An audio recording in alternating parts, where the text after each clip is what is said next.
Vijayawada central నియోజకవర్గంలో TDP కార్యకర్తలు రెచ్చిపోయారు. శనివారం అర్ధరాత్రి అజిత్ సింగ్ నగర్ లూనా సెంటర్లో వైఎస్ఆర్సీపీ కార్యకర్త భాషాకు చెందిన టైలరింగ్ షాపులపై దాడి చేశారు. టీడీపీ శ్రేణుల దాడిలో 2 టైలరింగ్ షాపులు ధ్వంసమయ్యాయి.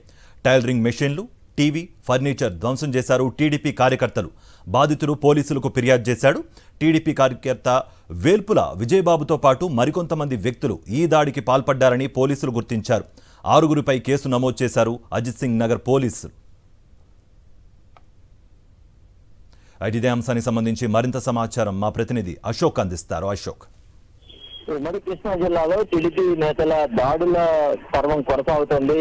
వైసీపీ నాయకులు అలాగే వైసీపీ శ్రేణులే లక్ష్యంగా పలు చోట్ల దాడులు పాల్పడుతున్నారు. తాజాగా విజయవాడ సెంట్రల్ నియోజకవర్గం ఏదైతే అజిత్ సింగ్ నగర్ ఉందో అజిత్ సింగ్ నగర్ లోని లోనా సెంటర్ లో వైసీపీ కార్యకర్త భాష సంబంధించిన టైలరింగ్ దుకాణాలపై దాడి చేశారు. టైలరింగ్ దుకాణాల్లో ఉన్న మొత్తం వస్తువులన్నింటినీ కూడా ధ్వంసం చేసిన పరిస్థితి. అక్కడ ఉన్న మిషన్స్ కావచ్చు, అలాగే ఆ మిగతా పరికరాలు ఏవైతే ఉన్నాయో వాటిలన్నింటినీ కూడా పూర్తిగా ధ్వంసం చేశారు. దాదాపుగా ఒక 20 మంది పైగా టీడీపీకి సంబంధించిన గూండాలు అక్కడికి వచ్చినట్టుగా కూడా పోలీసులు గుర్తించారు. బాధితుల ఫిర్యాదు మేరకు అక్కడ టీడీపీకి సంబంధించిన కార్యకర్త ఎవరైతే ఉన్నారో వేల్పుల విజయబాబుతో పాటు మరికొంతమంది ఈ ఘటనలో పాల్గొన్నట్టుగా పోలీసులు స్థానికంగా గుర్తించారు.